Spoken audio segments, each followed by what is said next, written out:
Hey there, everyone. Welcome back to Foxy Cheating Tales. Before we dive into today's story, tell me, what country are you watching this from? Comment below because I'd love to know where our amazing viewers are tuning in from. Now let's get into today's jaw-dropping story. Buckle up. This one's going to be a wild ride. A few days ago, my kids found a little bunny and brought it home, and they were begging us to keep it. But we can't keep a wild rabbit and already have several pets. The bunny was big enough to fend for itself, and I tried to nicely tell my kids that it needs to go back home to its family. They were sad but agreed to take it back. However, I was busy with work and couldn't go with them, so my wife went.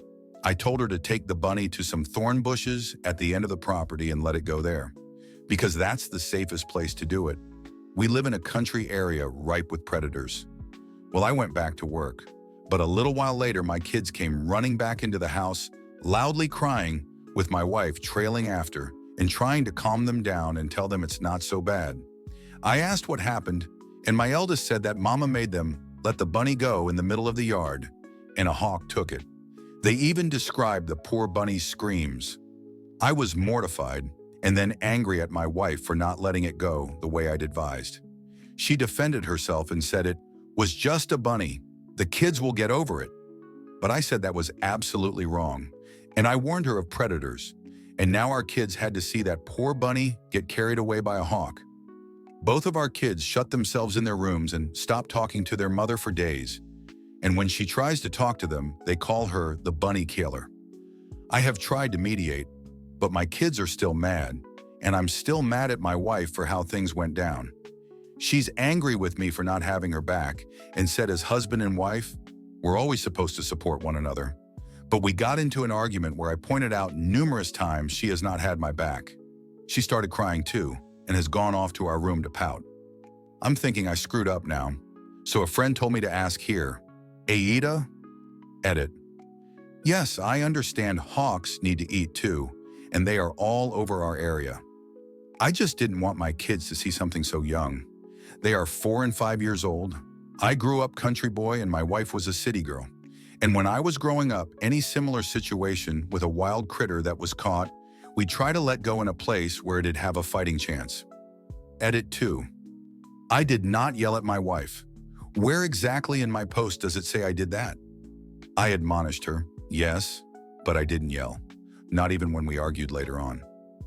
We did that in whispers so the kids wouldn't hear us, and I couldn't go with them to release the bunny because I couldn't get away from my office. I work from home half the week and have to be near the phone at all times to answer a call while on the clock, unless on my lunch break. I also never once called my wife the BK nickname our kids are calling her after what happened with the bunny, and I've tried to make them stop. I will not call my wife such a thing. It's degrading, and I'd be acting like a bully. Edit 3. Apologies for so many edits, but my children were not playing in the yard unsupervised. My wife is a stay-at-home mom and was with them when they found the bunny. They came running back to the house with it, and I had to tell them it needed to be let go. Edit 4. I can't believe I'm having to make another edit, but people keep pointing something out. No, this wasn't copied from some online video. I've not seen said video, but I don't doubt it exists. But hawks take small animals all the time. So is it really so surprising that this situation would happen to some people other than those who recorded a video of the same kind of situation? I certainly don't think so. And my property is almost entirely grassy flatland, save for the house and one tree. I own 4 acres.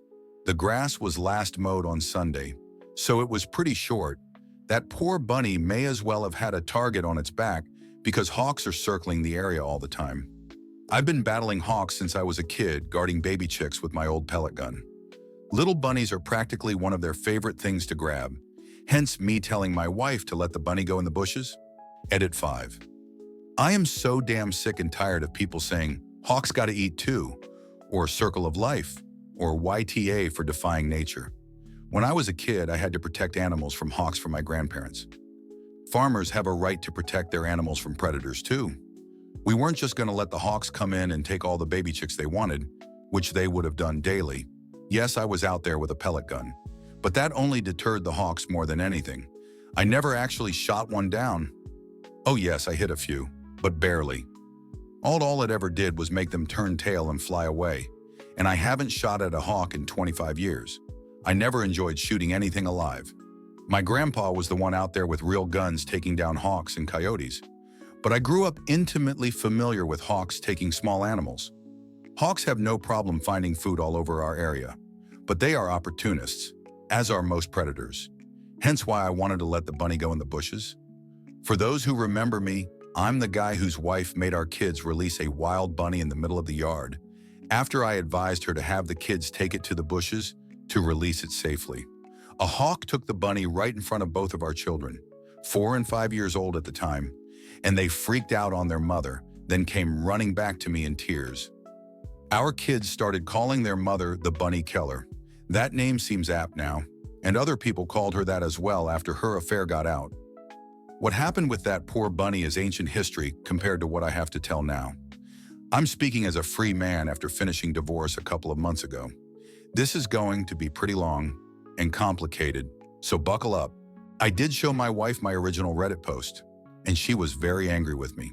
So much so it caused a bad fight. And after it, I got the silent treatment for another week. I tried to make my kids stop mistreating their mother after the bunny incident, even with being punished by small groundings and timeouts. But the BK nickname kept coming back every time our kids got angry with their mother. My wife let up on her cold shoulder routine after a couple of weeks and conceded she should have listened to me about the bunny and should have taken it to the bushes like I said. She claimed that she just felt like she needed to defend herself because she didn't want to be wrong. I accepted that apology and apologized myself for making the Reddit post. I wanted us to go to marriage counseling, but she refused. She acted like there was nothing wrong with our marriage. And I decided not to push the issue further since things were seemingly getting along better. But after a few weeks, my eldest came to me saying she wanted to tell me something. There was another reason why she was so mad at her mother than just the bunny, but she was scared to tell me. I comforted her and told her she could tell me anything. Well, what she said shocked me and changed everything in an instant. She said that for months Mom had been bringing a man over some Saturdays I was at work and had referred to him as her special friend. She got our kids to keep quiet about it by various means of bribery, but my eldest realized that something was very wrong with it and spent some time working up the courage to tell me. Kids know things and pick up on stuff very quickly. I really dislike it when people dismiss those facts. I had noticed my wife acting a bit differently lately. She had been more short with everyone, especially the kids. I tried talking to her about it when I showed her my first post, and she just went off on me about any little thing she could think of. Insulted my appearance, my character, my habits, even my side of the family. She even brought up that I used to smoke. I quit over 10 years ago. Then she resorted to locking me out of our bedroom and crying so loud you could hear it all over the house. So when my eldest came to me, I ended up putting 2 and 2 together. She was cheating, and her behavior was very similar to the mood swings she had while pregnant with both of our children. Similar, I say, because it was even worse. From what I've gathered searching online and what friends and even a counselor have told me, my wife was both very moody from hormones and projecting because of her infidelity.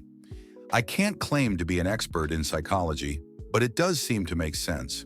I wanted it to all be a misunderstanding, but I quickly ordered and set up a few hidden cameras without anyone knowing. I had them delivered to my work just so no one at home would see them. Then I set them up on a day my wife went out to have a girls' night with her friends. It was very easy to hook them up and connect them to the Wi-Fi. In just a few short hours, I could monitor every part of the house from my home, PC, laptop, and work PC. At first, I worried I might have been going overboard. I thought if it turned out I was wrong, then I could remove the cameras and no one would ever know. But no, my worst fears were confirmed as I got plenty of evidence in just the first week. The man my wife has taken as an AP is a former colleague of hers. I remembered him quite well as they seemed close with my wife whenever I met him at various functions. My wife quit her job years ago to be a full-time mom after getting pregnant with our first. It was a mutual decision for us both at the time. My wife stayed connected with her former coworkers as they were her best friends, but not anymore. What I'm about to tell you has pretty much made her hated by everyone. Firstly, the AP is younger than my wife by about a decade. She mentored him at her former job to fill her position when she left, and the two of them stayed close. Very close. My wife and I are both over 40, but you wouldn't know it from looking at her. She's positively stunning. She got mistaken for someone in their 20s quite a lot, and I guess she capitalized on that. I ended up confiding to my sister about what was going on and showed her the footage from the nanny cams. She told me she'd suspected for a while and said she'd seen my wife once at a local bar getting a bit too close with a man that wasn't me. But they never kissed or anything while she was watching, just lots of touching on the shoulders and lower back. And since she wasn't sure, she didn't tell me sooner. I ended up ordering a GPS tracker as well, and after I got it working, I hid it in the trunk of my wife's car. My sister and her husband agreed to help me and followed the tracker on my wife's next supposed night out with friends. She went to a completely different place 20 miles further away than where she usually goes, and from there she met up with AP. My sister and BIL observed them for some time from their car and noticed AP kept rubbing her belly while they were talking, and they recorded video of this too. When I saw the footage, I knew she had to be pregnant with his baby since she was so moody at home. My sister and BIL had to calm me down because I turned into a complete mess. I wanted to self-medicate with alcohol, but my sister very correctly told me that drinking the worst thing I could do at the moment. Later, I decided to take a leave from work, but told my wife I was actually going to be on a business trip. She couldn't have been more excited about it and didn't try very hard to hide her glee that I'd be leaving for a while. Who is this woman? She's certainly not the one I married almost 20 years ago, right? Did someone who looks exactly like her just take her place one day? Is she an alien from the pod people? Did I ever really know her? The more I thought about it, the less it made sense to me. So my end conclusion was that trying to make sense of anything wouldn't do me any good. I had cameras all over the house, and my sister and BIL agreed to take my kids for a few days because they love visiting auntie and uncle in the city. This gave my wife the exact opening she wanted. She called AP only a few hours after I left, and he showed up that evening to spend the night. I won't go into any detail about what they did around the house. You can fill in those details yourselves. But on top of all that, they were joking about me continuously. They openly talked about their baby and how they needed to figure out what to do before her belly starts to show, as she was already over 3 months along by then, and there was no way it could be passed off as mine. A P is a different race from me, so it'd be pretty easy to tell the baby wouldn't be mine from birth. My wife brushed AP's concerns aside and said that they had months to figure it out. Then she shamelessly admitted this wasn't even her first affair, as she'd slept with another man when she was 29. She told AP she was sick of having to act like the good housewife and was tired of being around a boring man like myself that made her feel old. And if it wasn't for me being so financially stable, she'd have left me long ago. Even her AP asked her about what her plan is with our kids. Her exact words were, "He can have them." She didn't even want to be around our kids anymore because she thought they liked me better, and she'd soon be having her do-over baby anyway. I very nearly threw the laptop on the floor in my motel room because I was so disgusted, but I contained myself, drank a few beers from a six-pack, got some dinner at a diner, then watched a movie. After that, I spent half the night just laying in bed and thinking, till I finally fell asleep. I thought I knew my wife so well. I loved her and would have given her all I had to give. But in the end, some people are just evil, and you can never really know who they are till they reveal their true self. I made up my mind right then to destroy her in a divorce. I'm normally a very kind and calm man, but get me angry enough and I can become your worst nightmare. I went to see a law firm for divorce lawyers the very next day and asked for the meanest lawyer they had. I live in an at-fault state, so my wife was screwed the moment I had her affair on camera. The lawyer was initially apprehensive that I wanted to hire him so quickly until I explained my situation in more detail, and I even showed him some of the video footage. That's when he got a devilish grin and we shook hands. He said he'd start right away because this was the kind of case divorce lawyers love to dig their teeth into. I had my wife served a few weeks later on a day I was working from home, and the kids were in school, the eldest in kindergarten and the youngest in preschool. The papers were delivered right to my wife's hands by the local sheriff. The cameras caught it all.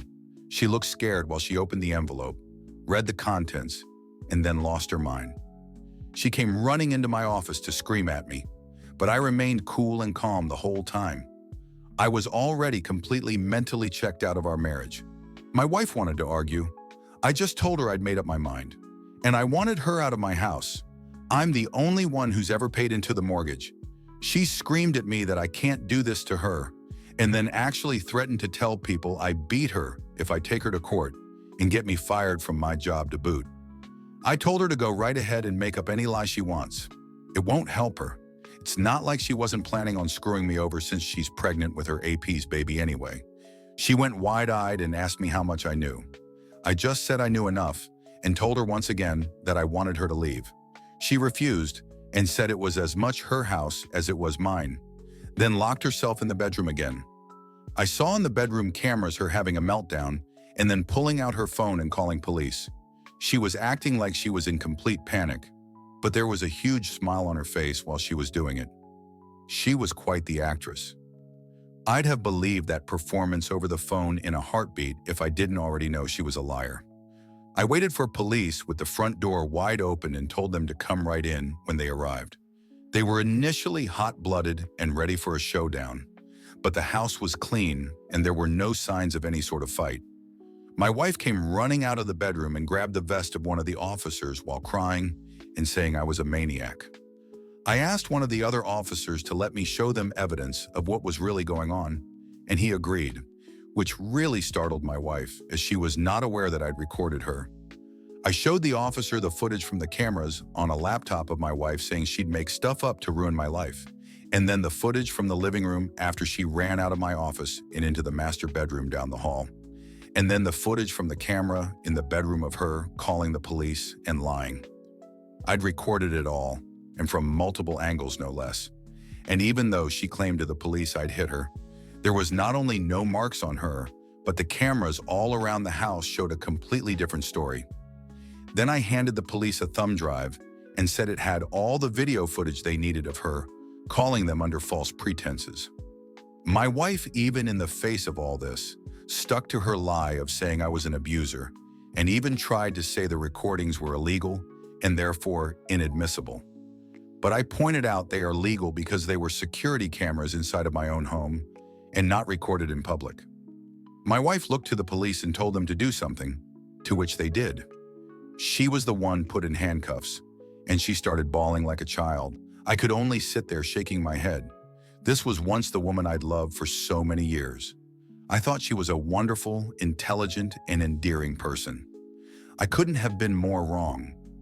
As the police took her away, she screamed that they couldn't do this to her, but didn't fight back much. Otherwise, resisting arrest would have been added to her charges. I then shut down all her credit cards that were in my name and stopped any future payments into the joint bank account. So she had to use entirely her own money to bail herself out of jail. She'd saved plenty all those years she was still working, while the mortgage was only on me. So she was anything but broke.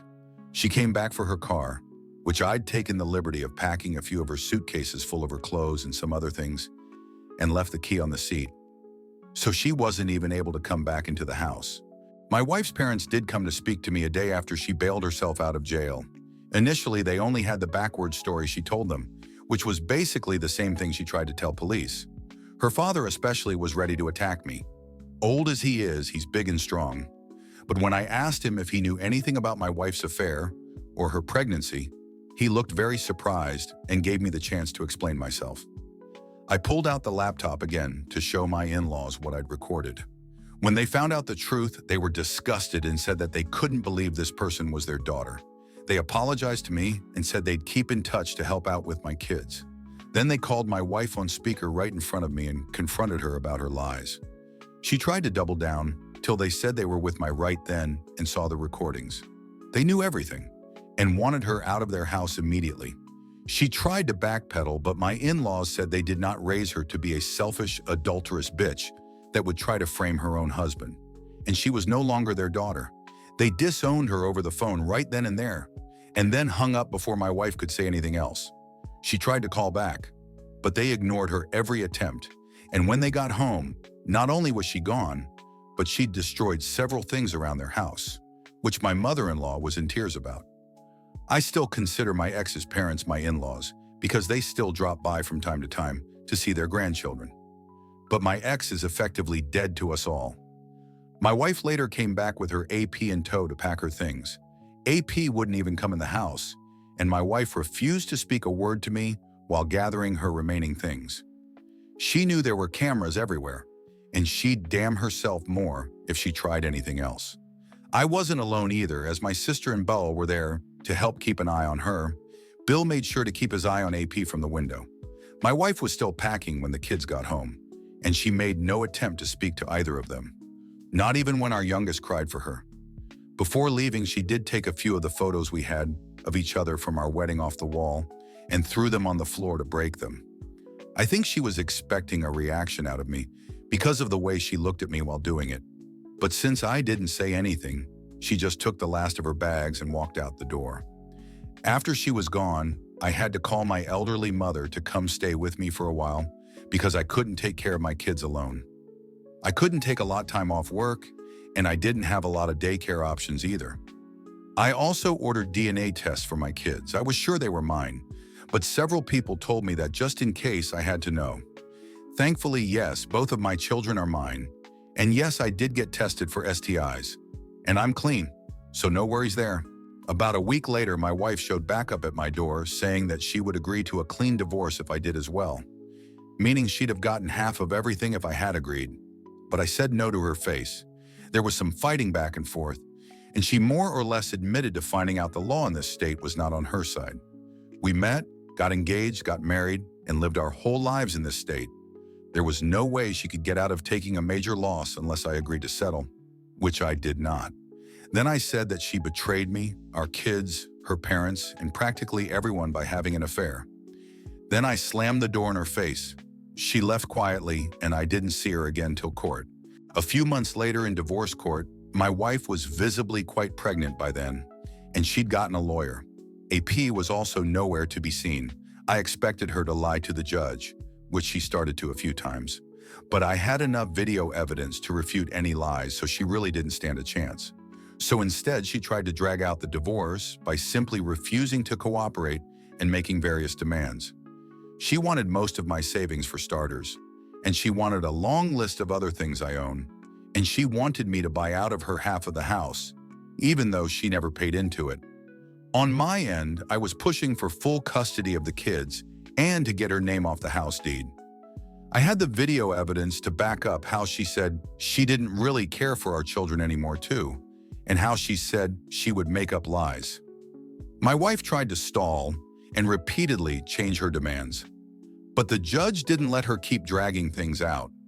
This being an at-fault state meant that she was entitled to very little since she was the adulterer, and her attempting to frame me only made her case even worse. In the end, she lost all custody of our kids and walked away with nothing more than her belongings. What could be considered a fair financial settlement, considering the circumstances and the car I'd previously bought for her? The title was in my name, but I signed it over without a care as part of the settlement. She'd made no attempts to even speak to our kids during the entire divorce anyway. So I got full custody. The house is entirely mine now, and I'm completely free of her. My now ex-wife did try to keep up with her lies about me to others before and during the divorce, but my sister spread word around of my wife's infidelity, and soon all mutual friends cut her off when they realized who was telling the truth. She and her AP left town together after the divorce ended. I heard AP wasn't fired, but he was transferred. Where? I don't know, but I do know my ex had to go with him. They could have transferred him and my ex to freeze in Greenland for all I care. I'm just happy they both left. My ex should have had her do-over baby by now, and I hope it was worth it to her. This is not what I thought I'd be posting to Reddit after just talking about my wife releasing a bunny where a hawk could get it. But many of the comments I previously got about how my wife was acting made me realize I should have been paying attention to the red flags long ago. I guess I just kept rose-tinted glasses on for our entire marriage. But it's all over now. Thank you to any readers who made it through this. I know it was a lot to read, but this is my life. Edit. I got my ex's name off the house deed because all bank records that could be dug up showed only I ever paid into it. My ex was also repeatedly argumentative with the judge, and in an at-fault state, being a confirmed cheater puts you in world of trouble during a divorce. It's comparable to having a signed prenup against you. And when I said I got the meanest lawyer at the firm I went to, I meant it. The man was like a bear and a shark. The payout my wife got was 60 grand, and she also got the car I bought new for her a couple of years ago that cost me 50 grand. The car was paid off and I transferred the title to her. My ex was also still offered partial custody of our children. But since the video of her saying she didn't care about them anymore had been seen, she didn't bother to have any custody and willingly relinquished all rights to our kids when she realized she couldn't get her way. And for those who might think police wouldn't have arrested my ex for lying, think again. The police here don't mess around. And my ex, with a sociopathic grin on her face, tried to frame me as a wife beater. That's plenty grounds for arrest. Wow, what a story. What do you think about how everything played out? Share your thoughts in the comments. I can't wait to hear your take on this one. Don't forget to hit that like button, subscribe, and click the notification bell so you never miss another tale from Foxy Cheating Tales. Until next time, stay curious and stay kind. Bye for now.